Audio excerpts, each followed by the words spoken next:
নমস্কার বন্ধুরা, সর্বাণী রান্নাঘরে আপনাদের সবাইকে স্বাগত।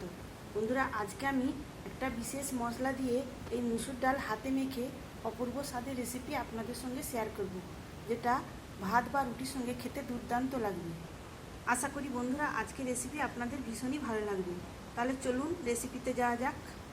রেসিপিটা বানানোর জন্য আমি এই বাটির মাপে এক বাটি মুসুর ডাল 1 ঘন্টা আগে ভিজিয়ে রেখেছিলাম, আর সেটা সুন্দরভাবে ভিজেও গেছে। আমি ডালগুলোকে জল ঝরিয়ে নিয়েছি।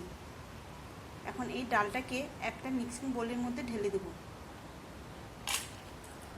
এখন আমি এই ডালের মধ্যে দিয়ে দেব দুটো মাঝারি সাইজের পেঁয়াজ। পেঁয়াজটাকে আমি এইভাবে স্লাইস করে কেটে নিয়েছি। এবার দেব আলু। এখানে একটা আমি মাঝারি সাইজের আলুকে এইভাবে লম্বা করে কেটে পরিষ্কার করে ধুয়ে নিয়েছি, এটাও আমি ডালের মধ্যে দিয়ে দিলাম। এখন একটা মাঝারি সাইজের টমেটো এইভাবে আমি স্লাইস করে কেটে নিয়েছি, এটাও দিয়ে দিলাম। এখন আমি দিয়ে দেব এখানে 3টে কাঁচা লঙ্কা আমি কুচি করে কেটে নিয়েছি, আর হাফ চা চামচ আদা আর হাফ চা চামচ রসুন আমি ছোটো গ্রেটারে গ্রেট করে নিয়েছি, এটাও আমি এর মধ্যে দিয়ে দিলাম। এখন দিয়ে দিচ্ছি পরিমাণ মতো হলুদের গুঁড়ো, দিয়ে দিলাম স্বাদ মতো লবণ। এখন দিয়ে দিচ্ছি এই চামচের 2 চামচ সরষের তেল। এখন এই সমস্ত কিছু আমি হাত দিয়ে খুব সুন্দর করে মেখে নেব। তবে বন্ধুরা, এখানে আমি আমার প্রয়োজন অনুযায়ী সব কিছু উপকরণ নিয়েছি। আপনারা আপনাদের প্রয়োজন অনুযায়ী কম বেশি উপকরণ নিয়ে এই রেসিপিটা বানাবেন। এখানে সব কিছু খুব সুন্দর করে মেখে নিতে হবে। এখানে আমি সমস্ত কিছু খুব সুন্দরভাবে মেখে নিয়েছি। এখন রান্না করার জন্য এই সমস্ত উপকরণ আমি একটা কড়াইয়ের মধ্যে ঢেলে দেব। ডালের মিশ্রণটা আমি কড়াইয়ের মধ্যে দিয়ে দিয়েছি। এখন এই বাটি ধুয়ে সামান্য জল আমি ওর মধ্যে দিয়ে দেবো, তবে খুব বেশি জল দেওয়া যাবে না। এখন একটু নেড়ে চেড়ে নেব।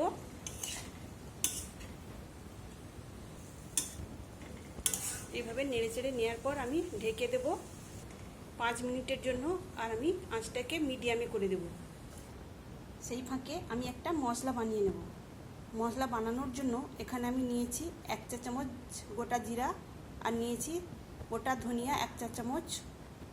এখন দিয়ে দিচ্ছি 2টো শুকনো লঙ্কা, 3টে ছোটো এলাচ, 1 টুকরো দারচিনি, 4টে নিয়েছি লবঙ্গ, আর এখানে নিয়েছি তারা ফুল। তবে এটা আমি গোটায় দেবো না, 2টো পাপড়ি ভেঙে নিয়েছি। কম করে মশলা বানাচ্ছি, সেই জন্য আমি এতটুকুই তারা ফুল দিলাম। আর দেব একটা তেজপাতা। এই সমস্ত গোটা মশলা আমি শুকনো খোলায় ভেজে নিয়ে গুঁড়ো করে নেব। এখানে আমি মশলাটা ভেজে নিয়ে গুঁড়ো করে নিয়েছি।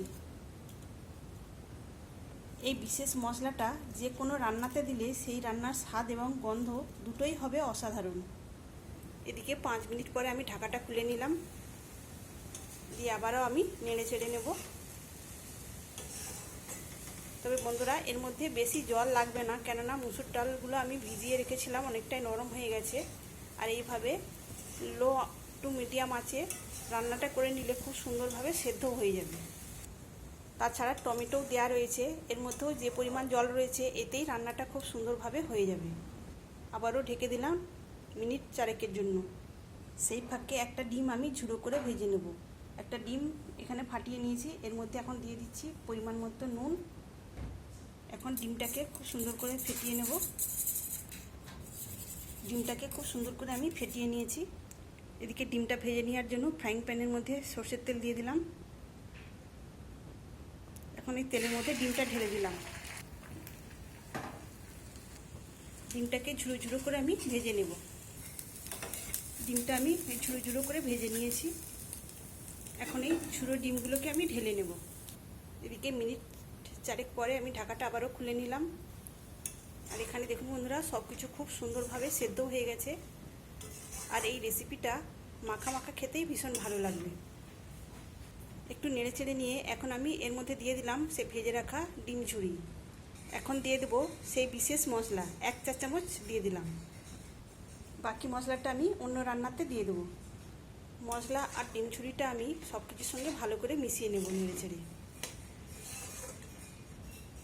এতক্ষণ পর্যন্ত রেসিপিটা দেখার পর যদি ভালো লেগে থাকে অবশ্যই একটা লাইক দেবেন। আর যেসব বন্ধুরা নতুন দেখছেন আমার চ্যানেলটিকে সাবস্ক্রাইব করে আমার পাশে থাকবেন। এখানে আমি আবারও নেড়ে চেড়ে নিয়েছি।